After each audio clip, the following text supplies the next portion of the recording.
talk about the Sedra, and we try to scratch off somewhat of the surface, and we find little bits of silver. And then if we dig still deeper, we'll find nuggets of gold. If we'll dig still deeper, we'll find gems.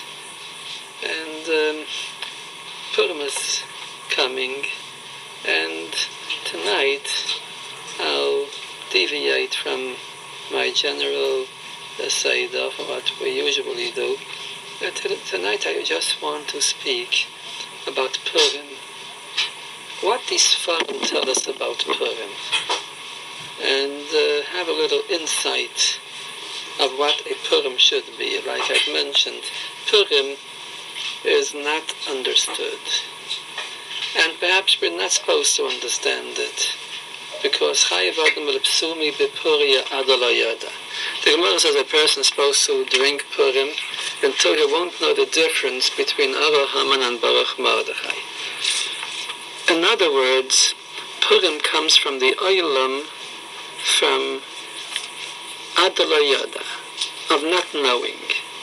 And that really gives us some understanding of what the character of Purim is. Don't try and know what Purim is. The Maral explains that in the Megillah, once the Nes begins, we see that everything picks up speed, as if we're trying to push away the time. By Haman, Achashverosh told Haman, Mahaya, hurry, kachas alavish v'asasas, take the garment and the horse, and lead Mordechai riding on a horse. Mahia, hurry up. When Haman was supposed to come to that Suda, so Vayemaharu as Haman, Lasei says Dvaresta. They hurried Haman. And Maharu as Haman, Vayavhiru Lahavi as Haman ala Meshte. They hurried Haman to the Meshte. When the letters went out that the Gezeira has been reversed, that the Jews will not be killed out on Yud Gimel Adar. The riders went out, pushed and hurried by the command of the king. They were hurried. Everything is hurry, because the Maral explained that this world finds itself in a certain setting of time, and time, like the clock, which measures time, is measured exactly. There's a certain pace at which time walks on. However, and time is the setting, the natural Gashmiyistic setting of everything material that happens in the world. In heaven, there's no such thing as time. It's a concept difficult to understand, but time does not exist in heaven. It's an abstract. We don't understand it. But time and space are existing only on this earth, not in heaven. And the Nes of Purim comes from such a high makayim, it comes from all the way up in heaven, Bashamayim, from such high heights, that on its way down, it just pushes away time. Time, get out of my way. Everything is in a hurry. And that's where the Nes of Purim comes. It's a Nes that isn't in its natural habitat. It's a Nes that went into Teva, that went into nature. All the other Nisim that the Torah tells us about is that we are raised to the heights of heaven. But Purim, heaven comes down to earth, and time is pushed away. We find that by Shavuos also. That's why the Torah was given a day later, because time is no factor by Torah. and of course heaven came down to earth.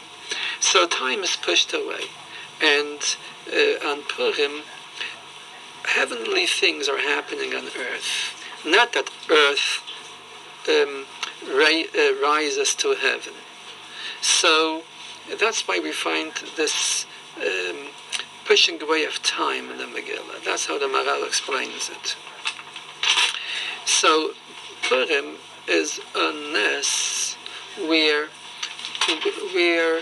we're in a situation that isn't earthly, and many funny things can happen on Purim. Because the situation don't behave according to the rules of time in this world, and therefore Purim is Adalayade. We don't understand it.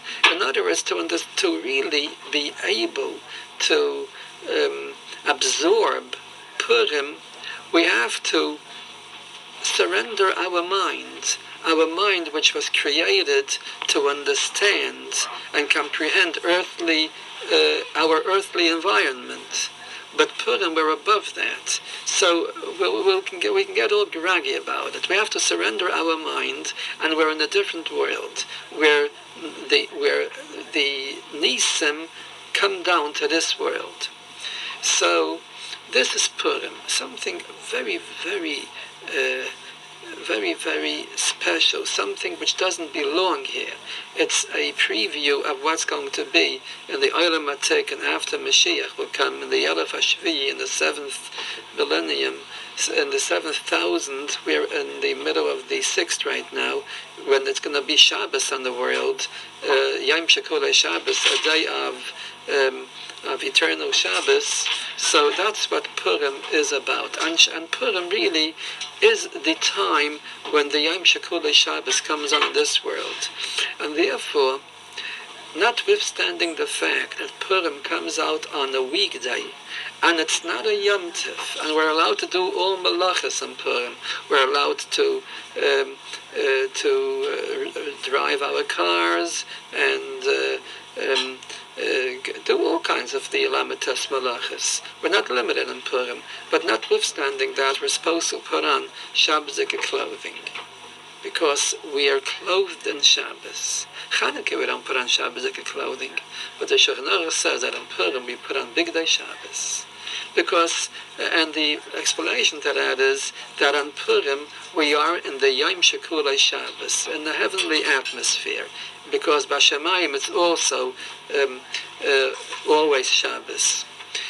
On Purim, the Bnei Yisrael are Mekabel the Torah Me'ahava, because they agreed with satisfaction to keep the Torah, not like on Shavuos when they were compelled to take the Torah.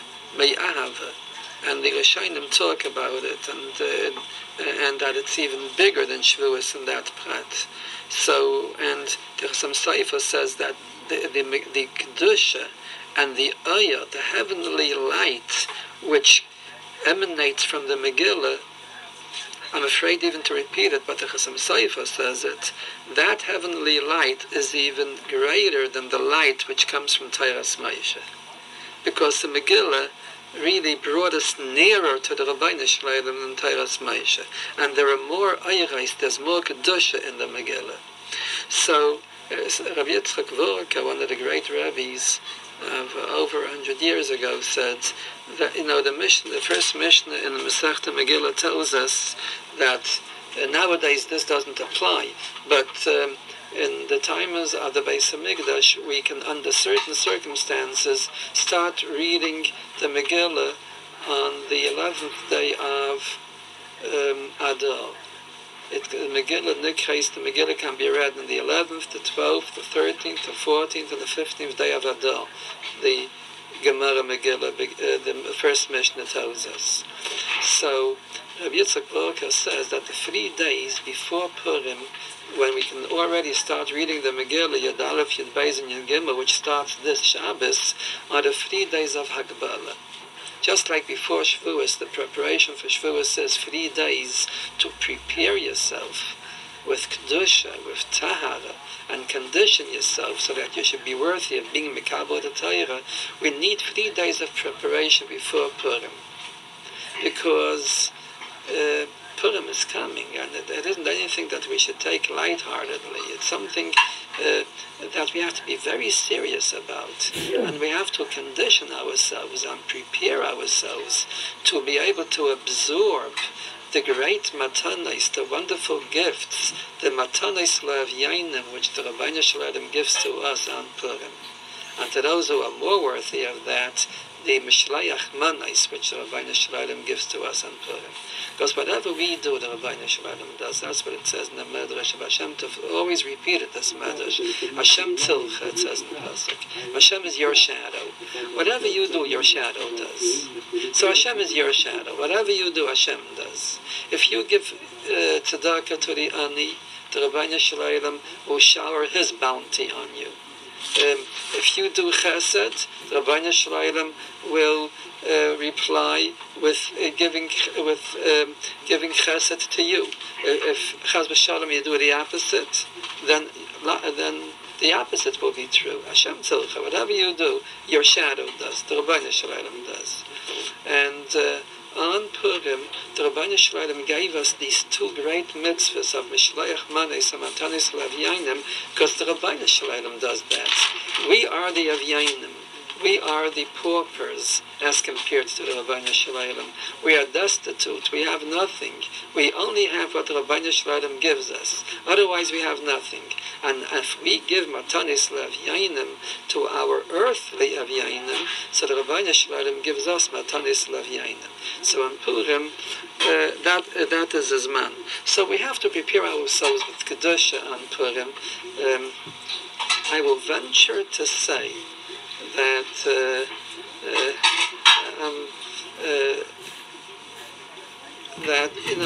it is customary by many Erlich Yidden, by many observant Jews, that before Shabbos to go to the mikveh, to be mekabel, to take upon yourselves the kedusha of Shabbos. So the Sfarim say that likewise with Purim, and the morning before Purim, or better yet on Purim morning, or both, be mekabel the kedusha of Purim, with preparing yourself with purity, with tefillah b'mikveh before, to be mekabel the kedusha on Purim.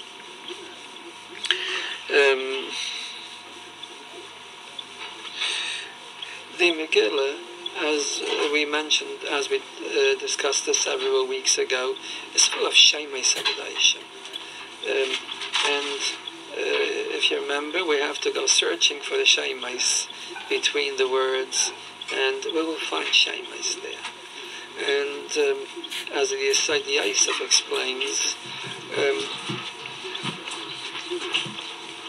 the Shem Havaya, the name of Hashem, is, if it's written straight, Yud Kei Vav Kei, that's Midas HaChesed. That Shem is the Shem of Chesed, like Rashi explains in the beginning of Bereshis. Yud Kei Vav Kei is a Shem of Chesed. That's where all Chesed, where all kindness of the Rabbeinu Shalom to us comes from this Shem. If the Shem is written backwards, then it's reversed. It's Midas Hadin. Again, if the Shem is written in the Rosh Teivos at the beginning of the word, Rosh Teivos at the beginning of a word, it's Midas HaChesed. If it's at the end of the word, it's Midas Hadin. So we'll discuss 3 of the Shemus of the Megillah now, and what it means, as his Sfarim explain us. Haman, when he planned to kill Mordechai, because he couldn't take Mordechai standing there and not kneeling and bowing to him, so Haman was boasting of all his prosperity and all his greatness, and that Hashakidrei HaMelech Achashverosh made him great. But v'chol zeh einenu shayveh li. This is not worth anything to me. When I see Mordechai the Jew sitting in the Shah HaMelech, I want to get rid of this Mordechai. Haman was a big mechashev. He was a sorcerer. He knew very much. Like the Ramban explains, and the Zohar tells us that even the Rishayim in the olden times knew more than the big tzaddikim know today. Haman knew how to be mamshech, how to draw down midas hadin. So he said, "V'chol zeh einenu shayveh li," and he chose his words in a way that he should be mamshech, he should draw down the midas hadin on Mordechai. So zeh ends with a hey, einenu ends with a vav, shayveh ends with a hey, and li ends with a yud. So here you have the midas hadin in all its fury. It's spelled backwards, and it's at the end of the words. And with that, he wanted to be mamshech, to draw down the midas hadin on Klal Yisrael. Esther responded with drawing down the midas hachesed. So the following morning, when she came to the party and she saw what Haman was trying to be mamshech, so she responded by saying, Yavei HaMelech. Oh, it was that day. So she said, Yavei HaMelech v'Haman hayim. Yavei starts with the Yud, HaMelech starts with the Hey, v'Haman starts with the Vav, Hayim starts with the Hey, and it's in the beginning of the word. She responds with Midas HaChesed and Klal Yisrael. So, and that's how she was Mahapech. That's how she activated the V'nahapechu, which is the theme of Purim, that everything was reversed. She reversed from Din into Chesed, from backwards into straight, from the end of the word to the beginning of the word. But the Megillah wouldn't be perfect for us if it would only be Mamshech Midas HaChesed. We need Midas Hadin. We need Midas HaChesed for Klal Yisrael and Midas Hadin for Haman and the Amalekim, which wanted to destroy Klal Yisrael. So we really need both. So when she brought the sentence upon Haman, and she said, Ish tza v'yayev Haman hara hazeh, this wicked Haman, he is the one that wants to exterminate my people. So then Haman realized what's happening. Ki ra'a ki chalsa eilav hara'a mayes hamelech. He saw that the scorn of the king has emptied upon him. So ki ra'a, ki ends with a yud, chalsa ends with a hey, eilav ends with a vav, hara'a ends with a hey. And it's the Shem Yudke Vavke straight, however it's at the end of the word. So here it's Midas Din seasoned with Midas HaChesed. You have both. In other words, Chesed for Klal Yisrael and Midas Din for Haman and his like. So this is just a sample. The entire Megillah is just full of sidais, of wonderful secrets, more and more and more and more. And the tzaddikim of the generations have uncovered many of these sidais to us, but every generation brings new discoveries and new unearthings, and we find more and more in the Megillah. And every year we read the Megillah, and we concentrate on the Megillah to find out what is written in this Igeres, in this personal letter to me. And we find more and more. And several weeks ago, I explained why the Megillah is called Igeres. It's a personal letter. This week I found a pshat from one of the Chachamim one of the Talmidei of Baal Shem Tov, who gives a different explanation why the Megillah is called Igeres, which is a little similar to what I have said, but there is a very sweet nuance in it, something new. Igeres is a personal letter, he says. Now, supposing I have a son in Eretz Yisrael. Now, supposing that son would write me a letter that Shmuel Yehuda, the little Shmuel Yehuda, since I last saw him, grew an inch, and also that the Tante Chaya came to visit, and also that his Rebbetzin made a very wonderfully tasting cholent for Shabbos, and such little small talk. When this letter comes to me, oh, it's going to be so wonderful to read this letter, and it's going to bring in such nostalgic feelings about our family, our children and grandchildren in Eretz Yisrael, and Shmuel Yehuda grew an inch, and this and that. And it's so sweet to read this letter, and I'll read it, and my wife will read it, and then we're going to read it over again because we want to enjoy it again.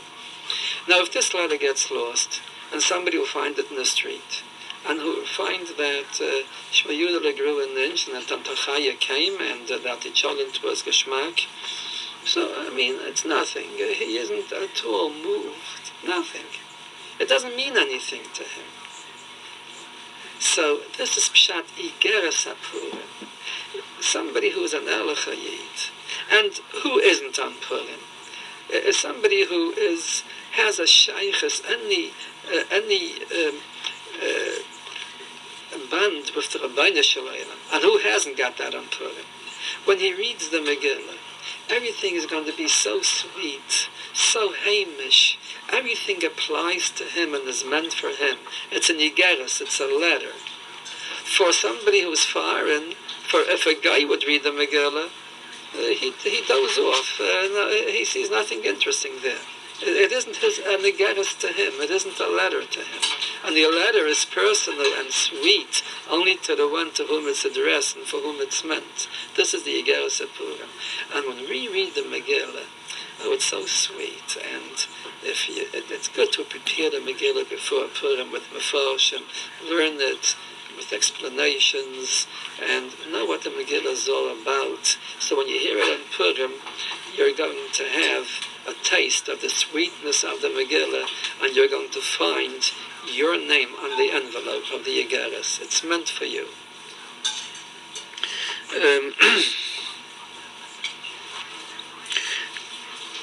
So when the Megillah is read, you're supposed to be careful. Listen to every word. Every word brings down shefa, brings down bounty, brings down kedusha for you to absorb. It was meant for you. Don't miss up on one word. And the same thing with everything that goes on in Purim. Because Purim is connected to Shem Havaya, the four Isis of the Shem Havaya, because Amalek is the one who is to blame that Ein Hashem Shalem Ve'akizeh Shalem, that the name of Hashem isn't complete. So on Purim, we try to complete the name of Hashem.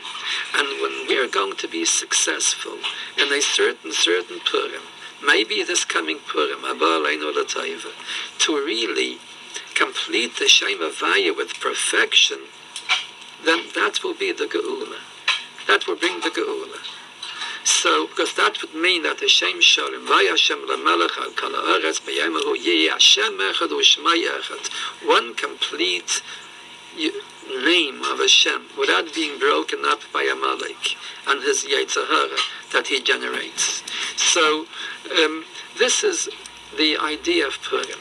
So on Purim we have four mitzvahs corresponding to the four Isis of the Shem Havaya. The mitzvah of Megillah, which is the Yud, and Matanei Slav Yainim, and Seudas Purim, the feast of Purim, and Mishleach Manos. These are the four mitzvahs of Purim. So these mitzvahs, see that they should be complete mitzvahs, perfect mitzvahs. Do them with everything you got. Put all you got into them. Listen to the Megillah attentively. Use this Shabbos to prepare the Megillah, to know that at least the basic meaning of the Megillah. It would be good to read Mefarshim and what they say about the Megillah from sources that are recommended, of course. So there are all kinds of explanations in Mefarshim on the Megillah, but you have to make sure that it comes from a Makar Kodesh, from a holy source. Not something which some conservative rabbi has his silly remarks about the Megillah or something like that. And prepare for the Megillah. Prepare yourself a lot of money to give tzedakah, matanis lavyayin, a lot of money. And when you prepared a lot of money, then give more money. Because, like they used to sing in the European little towns, the children used to sing, Heint is Purim, morgen is Eis. Today is Purim, and tomorrow it's going to be no more Purim. Utilize the Purim while you've got it. A penny given on Purim is more than what perhaps $100 is given on the day after Purim. It's a special mitzvah. You know, tzedakah is a very great mitzvah. Tzedakah is one of the greatest mitzvahs that a Jew can do. And when he gives tzedakah, he makes a psichas hayad. He makes that Hashem should open up his hand and give us also. And tzedakah in itself is the completion of the Shem Havaya, of the Shem of God. Like it says from the Ariya Kadesh, that the coin in your hand is the Yud. Your 5 fingers in your hand are the Hey. Your outstretched arm is the Vav. And the recipient of the tzedakah, the hand of the one who is collecting the tzedakah, he is the Hey. So when you give tzedakah, you're being meyachet the Shem Hashem. You're completing the Shem of Hashem. You're making a yichud. And interestingly, it says in this forum that when you give tzedakah to a woman, you should give it first from your right hand into your left hand, and then give it to her. Because it's not proper to make this yichud with a woman. So make the yichud by using your left hand for the hay. However, this mitzvah is compounded on Purim. Because besides the mitzvah of giving tzedakah, of b'sayach tiftach es yadecha, l'achicha ha'evyain, of nosing titain, of giving tzedakah, but on Purim there's an additional mitzvah in giving tzedakah, the mitzvah of matanis lavyain. And the light which we illuminate upon all the olamais and all the worlds, in all the heavenly and spheres of the entire universe, is much brighter when we give tzedakah on Purim. Supposing you would screw in a 100-watt bulb into this fixture. So you push the button and the whole room becomes full of light, of 100 watts of light. You just push the button. This is what a mitzvah is. What is a human being? A human being has Ramach Ivaram and Shisa Gidim. Because there are Ramach mitzvahs asay and Shisa mitzvahs loisas. So 248 mitzvahs asay and 365 mitzvahs loisas. And every one of our organs is connected one of these mitzvahs. So when our body, our organism, is really a switchboard. That's what we are. We push with this finger, which is connected one mitzvah. When we do this mitzvah, we light up certain lights in a certain world, which which have wires to that world. With this organ of the body, when I do this mitzvah, I light up certain worlds in a different item. So this is what it is. Now, as I mentioned before, somebody can push 2 buttons can be alike. They look just the same, and they have a UL, and there are 2 buttons, 2 electric buttons that you put that, or switches, or whatever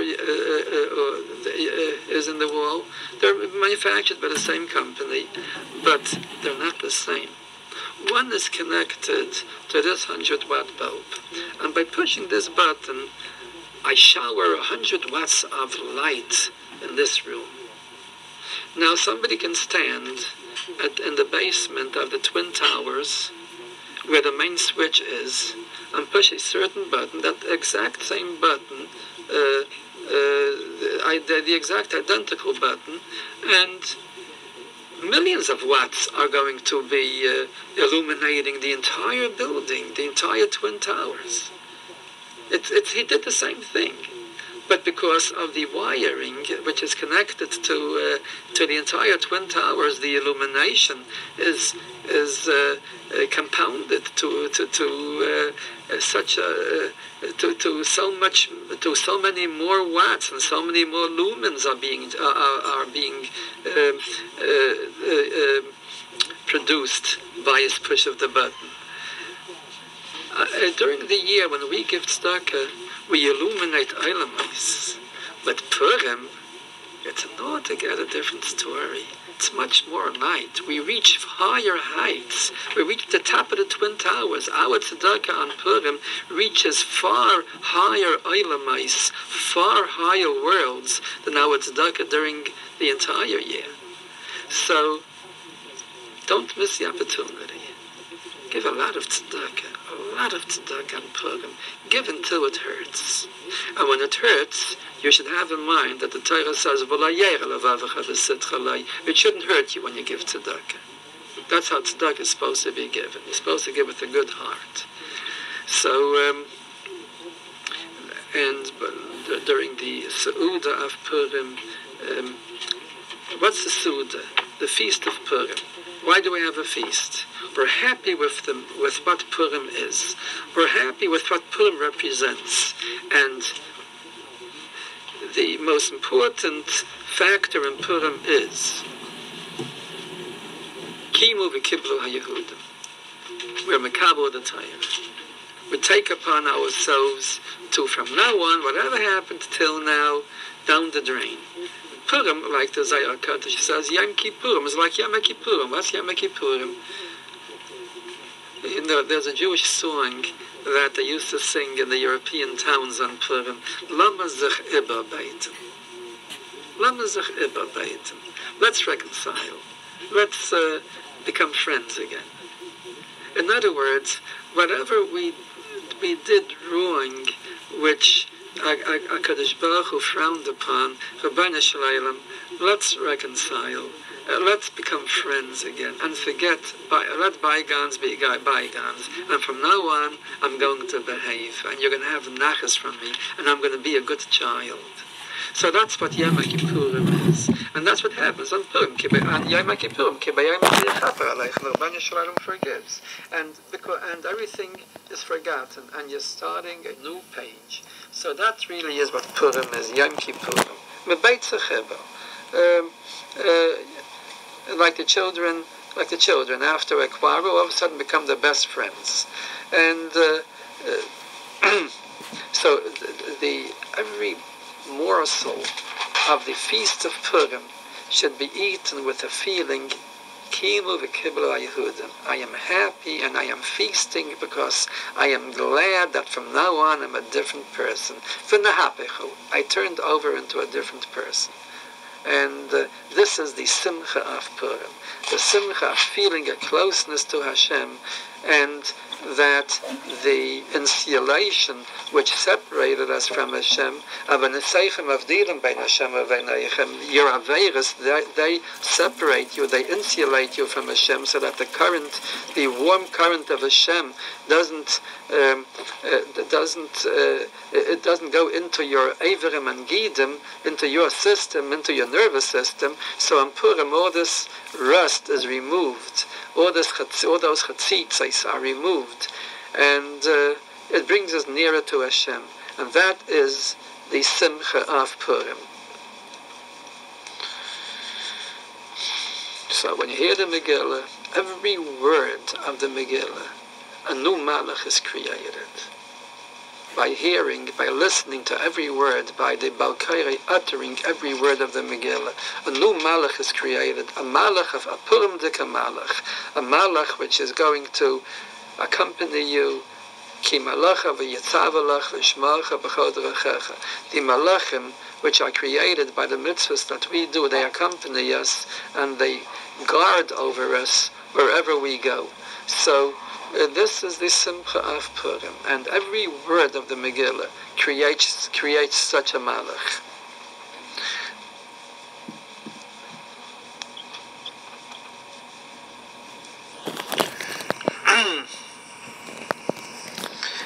The Shulchan Aruch says that tzedakah on Purim is different in certain halachas than tzedakah during the year. We don't discriminate. Anybody, whoever stretches out his arm and asks, you give. You don't ask, do you deserve, what are you collecting for? You give, you just give. And that registers Vashamayim. And Purim, whoever stretches out his hand to Hashem and says, Rabbeinu Shalom, look at me. I'm a pauper. I need you. No one else can support me. No one else can feed me. No one else can clothe me. No one else can supply my basic needs or my pleasures except you. So I want tzedakah from you, Rabbeinu Shalom. So by the virtue of our giving tzedakah, matanis levyainim, on Purim, so Hashem Yisbarach likewise gives us on Purim. So therefore on Purim, whoever stretches, we don't discriminate on Purim. The Shulchan Aruch says even to Goyim. If a guy would ask for tzedakah on Purim, we give him. We give everybody. And the Rabbeinu Shalom doesn't discriminate on Purim to those who give on Purim. And he gives to everyone, whoever with Emunah Shlema, with a true faith, knows that only Hashem provides, and without Hashem we have nothing. And he says, look, I have nobody but you to provide for me. Please give me. So Rabbeinu Shalom gives. With Purim is a day of where you could accomplish refuahs for the sick, healing for the sick, simcha for those who need it. But you have to be tuned to Purim.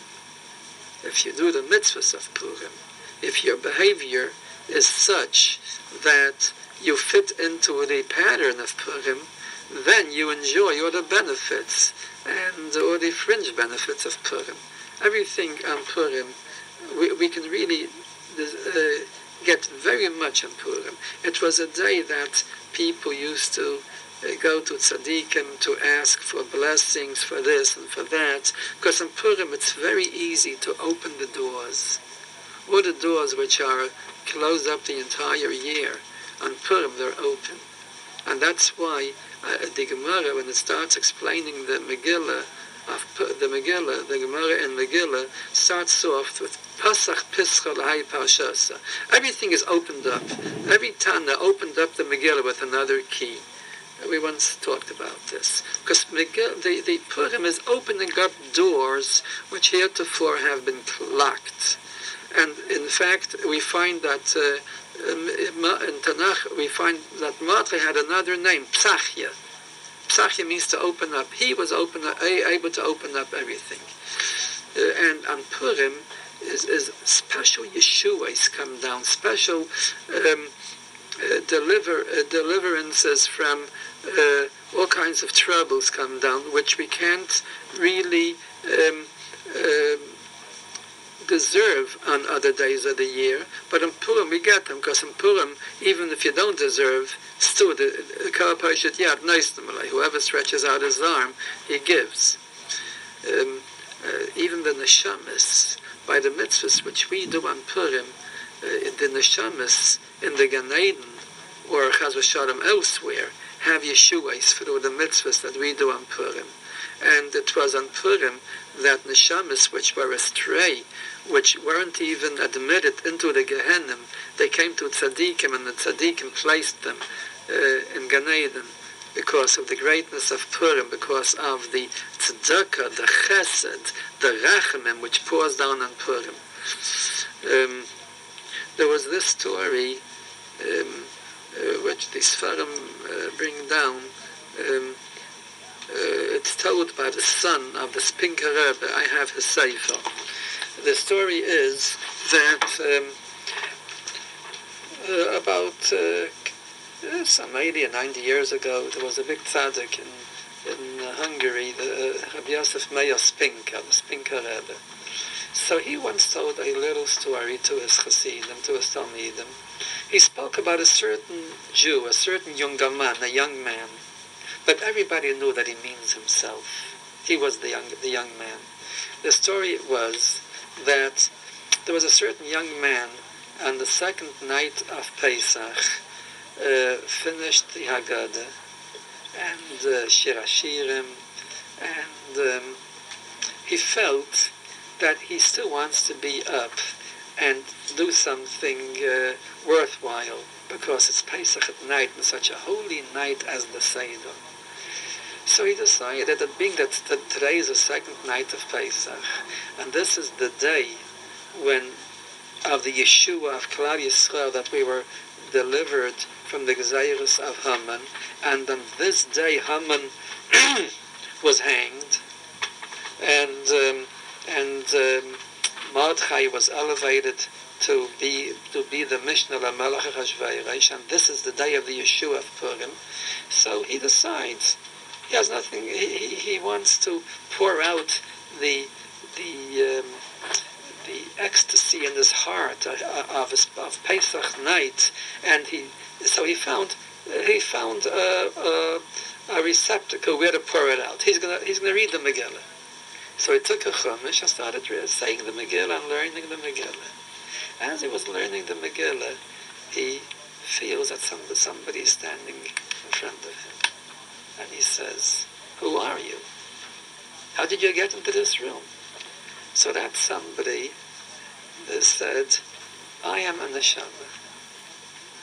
And there's a certain heichel b'shamayim, there's a certain chamber in heaven which is opened up only on Purim.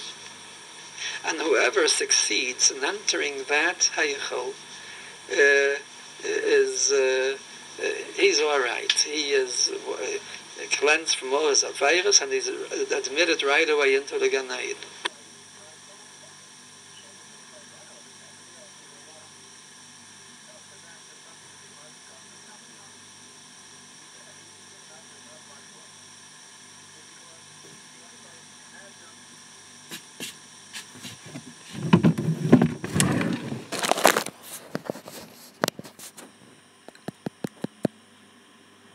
This heichel is only open on Purim, and the neshamas stand there in line to enter at the door, and they go in one by one.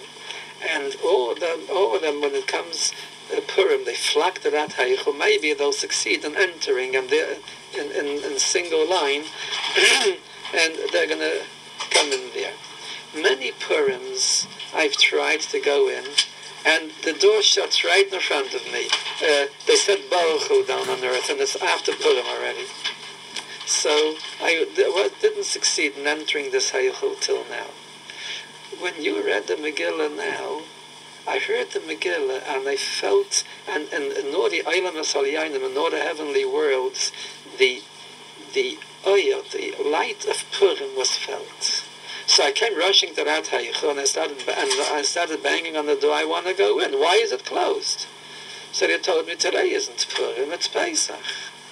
It isn't open today. So I said, but they're reading the Megillah. And I argued. And there was a whole argument, and they decided to bring it to the Bezdin Shamayim, to the heavenly tribunal up above. So this case was brought to them, and there was a difference of opinion if reading the Megillah on Pesach renders it Purim. And therefore, they decided, let a tzaddik on earth paskin. That young man who was reading the Megillah now, let him say the psak. So therefore I came down to you, this being said to the to Rabbi Yosef Meir Spinker, you should paskin if by your reading the Megillah it's Purim and the doors should open or not. So of course he did a taiva for that neshama and he opened the doors for him. Here we see that even Pesach at night by the Seder, where there is so much midas hachesed and rachamim flowing down on the world, but what Purim can do, even the Seder of Pesach can't do. And the key to that heichal was of that a person should be transformed into a deserving tzaddik. That key is the mitzvahs of Purim.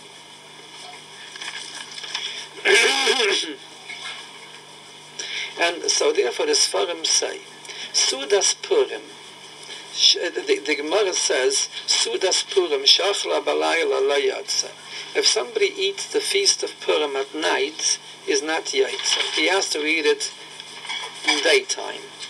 So the Sfarim explained this Gemara that Yom means when a person does something with rightness, with light, with interest. Night time is for sleeping. And when somebody does a mitzvah in a dreary way and without much excitement, and he isn't all aglow because he's doing the mitzvah, that means that he's doing it balayla, with the character of night.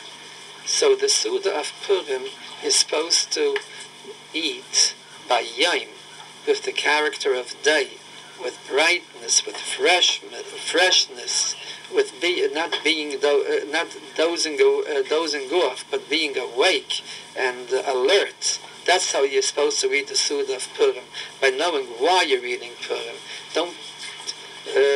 Don't pay too much attention to the taste of the feast, but rather to the purpose and the meaning of the feast. I'm feasting and I'm happy because today is Purim and the Rabbeinu Shalom is accepting me in whatever condition I am.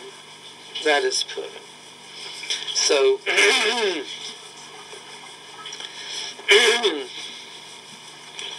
and the feast of and many Nisan and Yeshuas were effected through the feast of Purim by the Tzaddikim. The Sfarim bring down this mindset, the Slanim Rebbe told this mindset, that the Smichas Chachamim, Rebbe Lazar Amsterdam, one of the great Chachamim who lived in Amsterdam, he was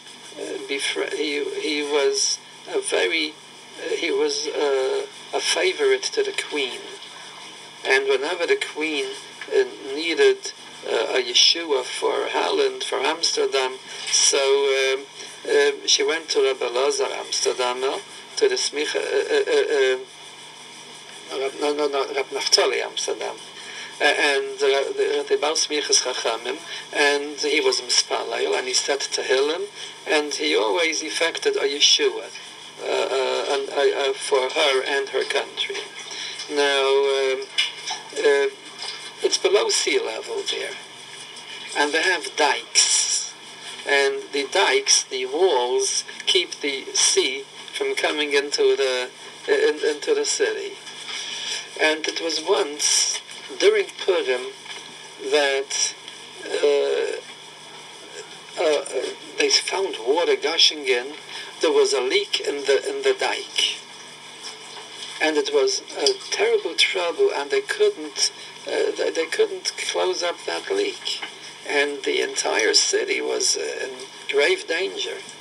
So she immediately sent a messenger to the Smichas Chachamim that he should be Mispalel, and it was Purim that day. And it happened that she was curious to see how he's mispalel for the welfare of the country, of the city. And she was told that the leak has been controlled. They managed to repair it. So she wanted to see just how he's saying Tehillim. So she goes by, looks in through the window, and she sees he's sitting with his Talmidim, and there are barrels of wine, and they drink, and they feast, and it's La Yehudim. So the day afterwards, she summoned him and she said, I know that the Yeshua came because of you, but how is it that every time when I need a Yeshua, I know that you say the Psalms of David, you say Tehillim, and that's how Yeshua comes, and how come that yesterday you feasted and you didn't care about the trouble in which our city finds itself? So he explained to her, we have a day in the year when it's a mitzvah to feast, and that's Purim. And on that day, what we accomplish on other days through saying Tehillim, we accomplish more on this day by feasting for the cover of Hashem. And this is the Suda of Purim.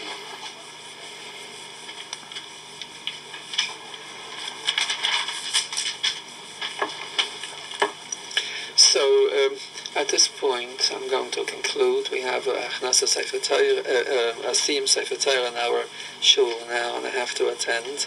So I wish you all a wonderful Shabbos, and this Shabbos is like the key to Purim.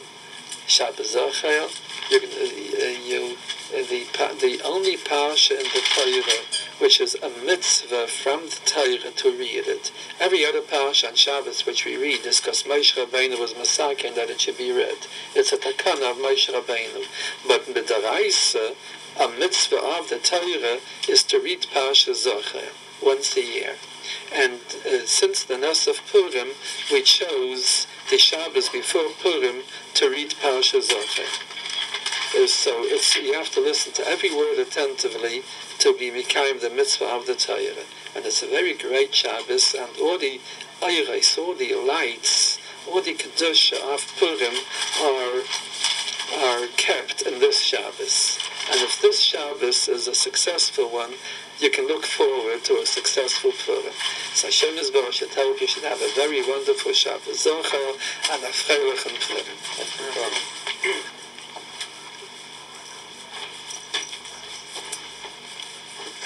Yeah. You alluded at the beginning to the 7,000 years that this is when the Mashiach will come. I didn't say that's when Mashiach will come. Yeah, you did. That's the question. Mashiach will come before, but when the seventh millennium will come, so the world order is going to undergo a change. It's going to be a Shabbatic world. It'll be different than what it is today. It'll be more than just a Mashiach is coming. Yeah, it's more. Is a person obligated to believe it will have to be by the year 7,000? By the year 6,000. 6,000.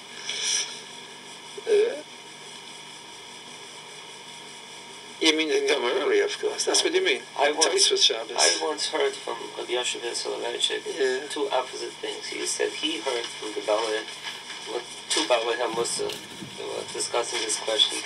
And one of them said to the other that in the year 5,999, Mincha Erev Rosh Hashanah, he would like to put everything he has on the line. He would wager that Mashiach will come by sundown. And he said he also either heard or believes or this or that, but you don't have to say that the number is a fixed number. It's b'chinas periods of time. Yeah. Well, I'm sure Mashiach will come before. I'm not asking for any other reason, but just to clarify this particular. It seems to me that like the Rambam says in Hilchos Mashiach, in Hilchos Malachim, that nobody knows these things. One thing we're obligated to believe, that there is a Mashiach LeYisrael, and that and the Rambam says that that's one of the Ikrim, and there are Psukim, which in Parshas Balak and another Chesed of the Torah, which state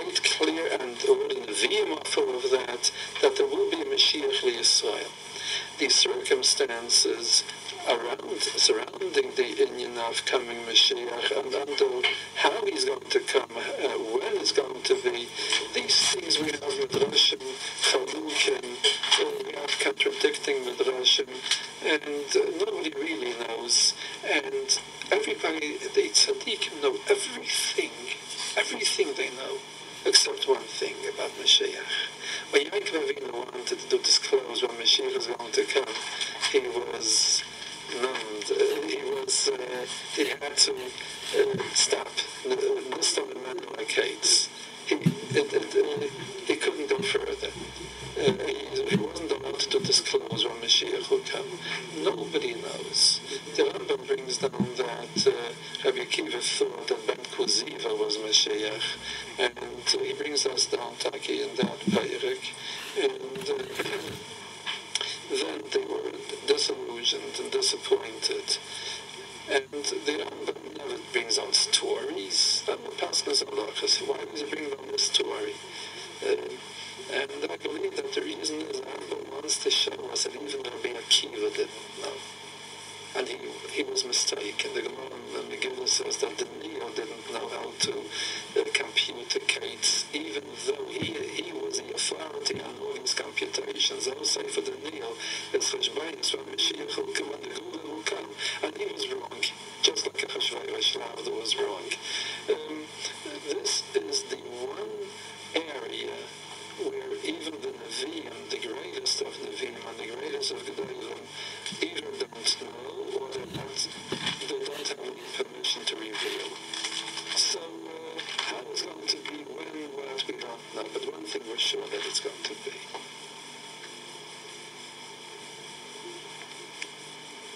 Alright, Kashal, very purim, like it said. And